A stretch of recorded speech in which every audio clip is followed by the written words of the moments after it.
มาท้ายจุมปุกดอบประมวยปุพาริซีหนึ่งปุซาโดซีเกโมกละบวงตรงส้มเอาสมแดงตีสมกอลมวยปีเลือเมฆเอาเกเคยแต่ตรงเมียนบรรตูชลอยท่าđó là nghĩa nè rò khnia nè dây thả mê nâng là o bị pru cỏ hòm hai đỏ prớt nô nè rò khnia cọt thả nết ngày ní nâng miếng chụp liền pru mê cỏ hòm sờ tùng o mà nô công bột ơi nè rò khnia che sầm co sân than rồi bó mịn mềm tai bồng ai nâng score tì sầm cỏในสมัยนี้บานเตปุ้ยดำน้ออากระให้กำผัดเกเจแต่รกตีสมก่อ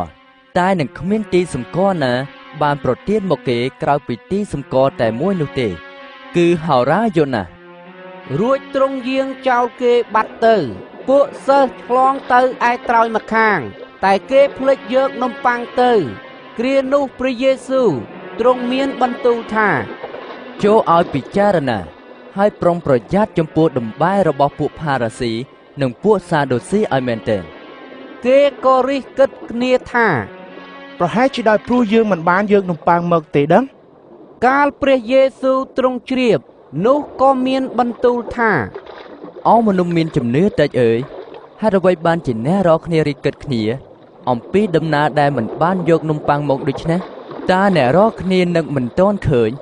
ឬមិនចាំពីនំប៉័ង5និងមនុស្ស 5000 នាក់ហើយដែលអ្នករកគ្នាប្រមូលបានប៉ុន្មានកន្ត្រកនោះទេឬអីឬពីនំប៉័ង7និងមនុស្ស 4000 នាក់ហើយដែលប្រមូលបានប៉ុន្មានកំប្រោងទេឬអីហើយដូចម្ដេចបានជាអ្នករកគ្នានឹកមិនទាន់ឃើញថាមិនមែនពីនំប៉័ងដែលខ្ញុំប្រាប់ឲ្យប្រយ័ត្នពីដំបែរបស់ពួកផារ៉ាស៊ីនិងពួកសាដូស៊ីនោះទេនោះទើបគេបានយល់ថាមិនមែនពីដំបែនំប៉័ងដែលទ្រង់មានបន្ទូលប្រាប់ឲ្យគេប្រយ័ត្នទេគឺពីលទ្ធិរបស់ពួកផារីស៊ីនិងពួកសាដូស៊ីវិញកាលព្រះយេស៊ូវបានយាងមកដល់ក្រវិលក្រុងសេសារាភីលីបហើយនោះទ្រង់មានបន្ទូលសាកសួរពួកសិស្សថាតើមនុស្សទាំងឡាយគេថាក៏មនុស្សជាអ្នកណាពួកសិស្សទូលឆ្លើយថាខ្លះថាជាយូហានបាបទីខ្លះទៀតថាជាអេលីយ៉ាហើយខ្លះទៀតថាជាយេរេមៀឬហោរ៉ាណាមួយទ្រង់មានបន្ទូលសួរថាចុះឯអ្នករកគ្នាវិញតើថាខ្ញុំជាអ្នកណាស៊ីម៉ូនពេត្រុសទូលឆ្លើយថាទ្រង់ជាព្រះគ្រីស្ទជាព្រះរាជបុត្រានៃព្រះដ៏មានព្រះជន្មរស់រួចព្រះយេស៊ូវមានបន្ទូលតបថាអ្នកស៊ីម៉ូនកូនយូណាសអើយអ្នកមានពរត្បិតមិនមែនជាសាច់ឈាមដែលបានសម្ដែងឲ្យអ្នកស្គាល់ទេគឺព្រះវរបិតានៃខ្ញុំដែលគង់នៅស្ថានសួគ៌វិញខ្ញុំប្រាប់អ្នកថាអ្នកឈ្មោះពេត្រុសខ្ញុំនឹងតាំងពួកជំនុំខ្ញុំនៅលើថ្មដានេះហើយទ្វារស្ថានឃុំប្រលឹងមនុស្សស្លាប់នឹងមិនដាច់ឈ្នះពួកជំនុំឡើយខ្ញុំនឹងឲ្យកូនសោនៃនគរឋានសួគ៌ដល់អ្នកបើអ្នកនឹងចងទុកអ្វីៗនៅផែនដីនោះនឹងត្រូវចងទុកនៅលើស្ថានសួគ៌ដែរហើយបើអ្នកនឹងស្រាយអ្វីៗនៅផែនដីនោះនឹងត្រូវស្រាយនៅឋានសួគ៌ដែររួចទ្រង់ហាមពួកសិស្សមិនឲ្យគេប្រាប់ដល់អ្នកណាថាទ្រង់ជាព្រះគ្រីស្ទឡើយតាំងពីគ្រានោះមកព្រះយេស៊ូវទ្រង់ចាប់ផ្ដើមប្រាប់ដល់ពួកសិស្សថាទ្រង់ត្រូវតែយាងទៅឯក្រុងយេរូសាឡិមហើយត្រូវរងទុក្ខជាច្រើន